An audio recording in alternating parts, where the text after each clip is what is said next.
Hi friends, welcome back to my channel Learn with Latisha. Hello friends, welcome to my channel Learn with Latisha. In this video we are going to learn in English and Hindi Telugu Varnamala, what we say in Hindi and in English.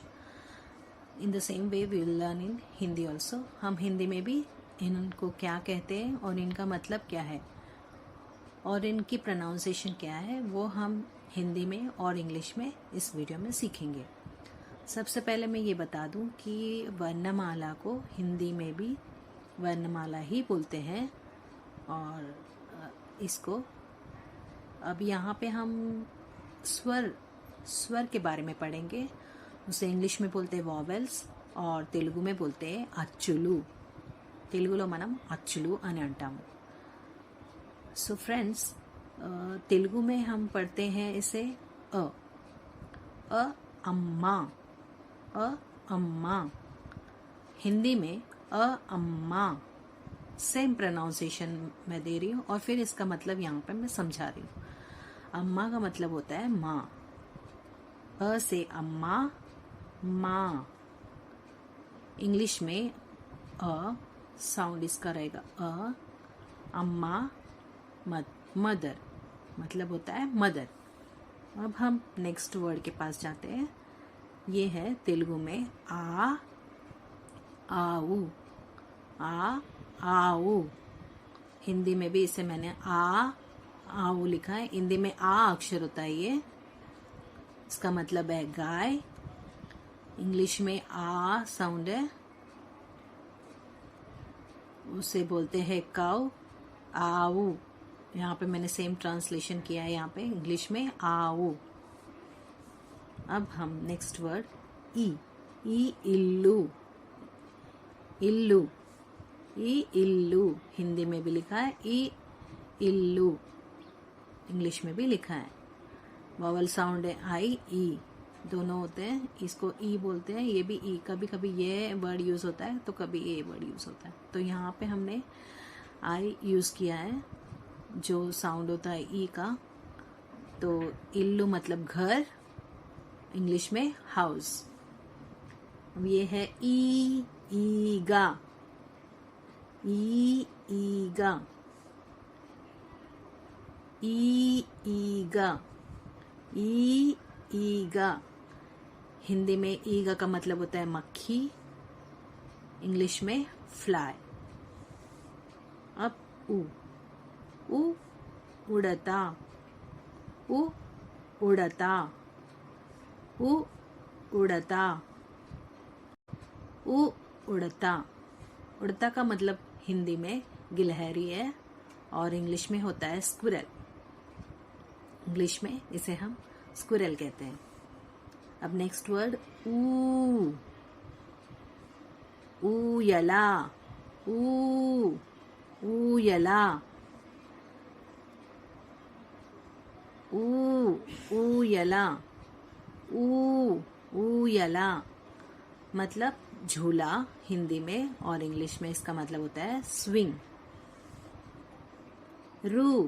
ऋषि, ऋषि। हिंदी में इसे हम री बोलते हैं, ऋषि। हिंदी में हम री का साउंड देते हैं और तेलुगु और मराठी में हम इसे रू ही प्रोनाउंस करते हैं। तो ऋषि का मतलब होता है साधु और इंग्लिश में भी मैंने ऋषि लिखा है, यहाँ पे उसका मतलब होता है सेज या साधु। अब ये है रू का मतलब 1 रुपया। हिंदी में इसका कोई वर्ड नहीं है, हिंदी में कोई वर्ड नहीं है। इंग्लिश में आर डबल ओ इसका साउंड होता है रू का। रू का मतलब 1 रुपी। एलुका, एलुका, एलुका, एलुका। ए साउंड इंग्लिश में ई होता है और एलुका का मतलब है चूहा और इंग्लिश में होता है रैट। एनुगु, एनुगु, एनुगु मतलब हाथी। इसमें भी कोई वर्ड नहीं है। ए में हिंदी में डायरेक्ट ए के बाद आई आता है, ए का कोई वर्ड नहीं होता, कोई अल्फ़ाबेट नहीं है। तो अभी इंग्लिश में इसको ए, ये जो मैंने लाइन लगाया है इसको लॉन्ग वॉवेल होता है, इसको थोड़ा लॉन्ग टर्म के लिए प्रोनाउंस करना होता है, इसलिए उसको बोलते हैं ए, एनुगु मतलब एलिफेंट। आई दू, आई दू मतलब 5। आई का वॉवल साउंड है यहाँ पे, ए आई दू मीन्स 5। ओ उंटे, उंटे का मतलब होता है ऊंट, उसका साउंड है वोवल साउंड ओ।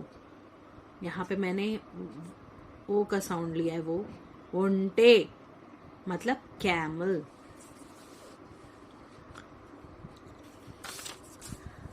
अब हम नेक्स्ट लेटर है ओ, ओड़ा। ओ का कोई लेटर नहीं है हिंदी में, तो ओड़ा का मतलब होता है जहाज, और ये ओड़ा बोट, इंग्लिश में बोट। औषधम मीन्स दवाई। औषधम, हम इंग्लिश में OW या OU का साउंड, कोई भी साउंड यूज़ कर सकते हैं। यहाँ पे जो ठीक लगा वो है OU, औषधम यूज़ किया मैंने। औषधम का मतलब होता है medicine. Okay friends, now next letter को एक शून्य लगाएंगे, मतलब आ को सुनना बैठते अंगड़ी इन तेलुगु, आ को सुनना बैठते अंगड़ी। इसी तरह हिंदी में भी अम अक्षर होता है, हम से अंगड़ी, अंगड़ी का मतलब होता है बाजार, और हम इंग्लिश में AM या AN अभी ऐसे प्रोनाउंस करेंगे तो इसे बोलते हैं, और फिर ऐसे अगर हम वर्ड में यूज़ करें तो इसे अंगड़ी, ऐसे तो AN यूज़ होता है। तो अंगड़ी, मार्केट, अंगड़ी का मतलब होता है मार्केट। और ये लास्ट स्वर है आहा। యాక్చువల్లీ ये दोनों उभयाक्षरालु अंटारू, వీటిని ఈ రెండింటిని उभयाक्षरालु अंटारू। स्वर यहाँ तक ही होते हैं, ये दो उभयाक्षर है। तो ये है अह, अंतःपुरम, ये अ को विसर्ग, दो जो राउंड लगे ये इसको विसर्ग बोलते हैं। हिंदी में भी सेम उसी तरह अ को विसर्ग लगाएंगे तो ये अह होता है अंतःपुरम। अंतःपुरम का मतलब होता है महल। इसी तरह इंग्लिश में अह अंतःपुरम मतलब होता है पैलेस। ओके फ्रेंड्स, अभी हमारे सारे स्वर हो गए। अभी हम ये दो स्वरों के बारे में भी जानेंगे। ये है लू और लू। ये पहले यूज़ किया जाता था लेकिन अब ये यूज़ नहीं होता है। इसके बदले में अभी यहाँ पे जो व्यंजन है उसमें जो ल अक्षर है उसको ही ऊ की मात्रा और पहली ऊ की मात्रा और दूसरी ऊ की मात्रा लगाकर उसे यूज़ किया जा रहा है। ये इसमें तेलुगु में बोलते ला को मिस्ते लू, ला कोम दीर्घ मिस्ते लू।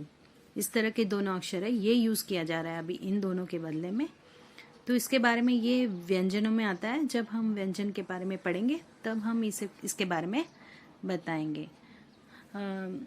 I think you all have seen this video and you have liked this video. If you have liked this video, you please like, subscribe and share this video. Thank you.